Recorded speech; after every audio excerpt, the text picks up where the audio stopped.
윙바디 차량이 저렇게 많이 망가졌습니다. 이쪽은 많이 망가졌어요. 이쪽은 만약 이쪽으로 다 이렇게 했으면 운전자 큰일 날 뻔했어요. 어떤 상황이었을까요? 하겠습니다. 미끄러워요. 밑에 눈이 내려 있고요. 눈이 좀 쌓이기도 하고 약간 얼기도 하고 지금 시간이 한 9시가 좀 안 됐네요. 고속도로입니다. 저 앞에 깜빡깜빡 비상등 킨 차가 있네요. 네, 1차로 승용차는 잘 가는데 2차로에 뭐가 번쩍번쩍해요. 번쩍번쩍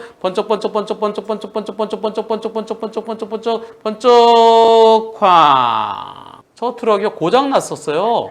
고장나 서 있습니다. 서 있는데 번쩍번쩍 아니 근데 저 어떻게 서 있나요? 갓길이 좁네요. 갓길이 좁으니까 요렇게 반은 갓길, 반은 2차로. 그러니까 내 조수석 쪽이 그냥 탁. 제 차가 한 60대 70 정도였고요. 같은 윙바디 화물차입니다. 같은 보험사에 가입되어 있고요. 네, 크게 다치진 않았지만 다행이에요. 조수석이 붙으셨으니까요. 불박차는 폐차 수준입니다. 수리하려면 5천만 원 이상 나올 거라고 합니다. 저럴 때 중고차 값보다 수리비가 더 크면은 그냥 폐차해야 돼요. 항상 내 차가 중고차가 5천만 원이다. 근데 수리하는데 6천만 원 든다. 근데 6천만 원? 물론 실제로 고치면은 중고차의 120%까지는 줘요. 일반적으로는 중고차보다 수리비가 더 많을 때는 폐차해라. 그리고 비슷한 거 사라. 왜? 굳이 5천만 원짜리 1억 원을, 어떨 때는 5천만 원인데 1억 원 수리비가 나오는 경우 있어요. 5천만 원짜리를 1억 원 주고 수리하면 국민 전체적으로, 국가 경제적으로 손해잖아요.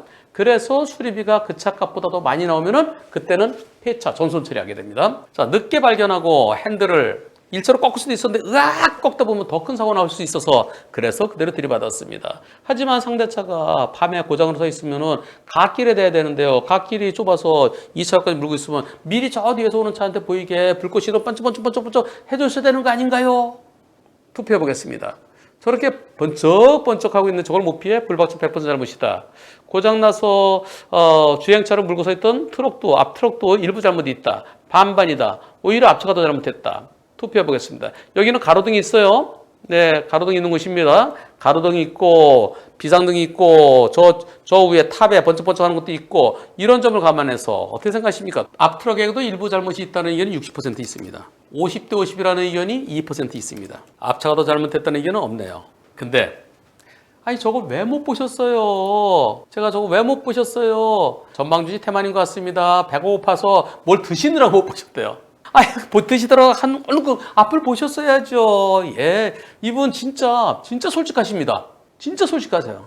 어떤 분은요, 제가 앞을 잘 보고 있었는데 그 차가 앞으로 가고 있었는지 서 있는지 꿈에도 생각 못했어요. 이런 얘기를 하시는데요. 제가 배고파서 뭘 먹다가 앞을 좀 놓쳤습니다. 보험사는 불박차 가실이 80~90% 될 것 같다고 합니다.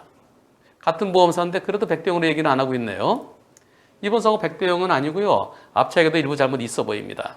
그게 뭘까요? 저기다 저렇게 갓길에서 주행차에 멈춰 서 있으면 안 되지요. 주행차로 서 있다니 이 자체가 위험하잖아요. 갓길에 서 있었어야죠. 근데 갓길이 좁아요. 그러면 뒤에 오는 차한테 미리 알려줘야죠. 운전자가 어디서 뭐 하고 있는지 모르지만 이 뒤로 가야 됩니다. 우선 보험사에 내가 지금 고장났어요. 좀 도와주세요 하고, 그리고 저럴 때는요. 고속도로 순찰대 어디가 연락을 해서 위험하잖아요. 내가 서 있으면 내가 못 가잖아요. 한참 서 있어야 되잖아요. 누군가한테 연락해서 도와달라고 하고요. 올 때까지는 후레쉬 같은 거 들고 이 후레쉬를 뒤에 저 앞에서 말고 뒤쪽으로, 여기서 깜빡거리는 거 말고 뒤쪽으로 비춰줘야 돼요. 뒤쪽으로 좀 더 뒤로 가서요. 예, 뒤를 향해서 이렇게 비춰줘야죠. 이렇게 눈뽕이 될 수 있도록. 그래야 뒤에서, 물론 뭐 먹느라고 앞을 안 봤는데 어쩌란 얘기냐. 근데 뭐 하나 먹고 또 잠깐 그리고 앞을 보잖아요. 저거 어떻게 생각되겠어요? 앞에 차가 가고 있는 걸로 생각합니다. 앞에 차가 서 있다는 생각 못 하고요. 앞에 차가 비상등이 천천히 가고 있구나. 아니네! 이제는 늦었습니다. 그래서 이 앞차에게도 잘못이, 제가 볼 때는 30%까지도 생각할 수 있을 것 같아요. 한 20 내지 30%는 잘못이 있어 보입니다. 여러분들 고속도로에서 항상 앞을 놓치지 마십시오. 그리고 사고 났을 때, 고장 났을 때, 그때는 비상등만 켜면 되겠지? 그게 아니에요. 그게 아니고 안전한 갓길로, 갓길도 안전하지 않아요? 그리고 뒤쪽에다가 프레쉬 뒤쪽으로 가서 뒤쪽에서, 물론 나는 좀 더 안전한 곳에서 했어야 되겠죠. 이 안전한 곳에서 프레쉬를 빙글빙글 돌려주면서 그러면서 도와달라고 사고 신고를 고장 신고를 해야 됩니다. 한편 이 차는요 폐차하기로 폐차해야 될 것 같대요. 제 후배의 아버님께서 운전하셨는데요.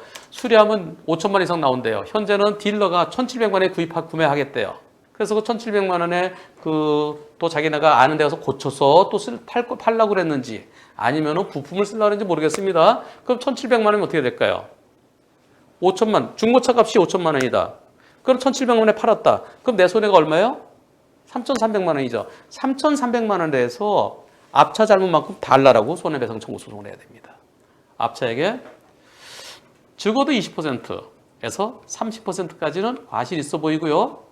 40%도 생각은 해볼 수도 있겠는데요. 근데 가로등이 있고 불이 여러 개가 번쩍번쩍하고 있어서 40%까지는 만만치 않습니다.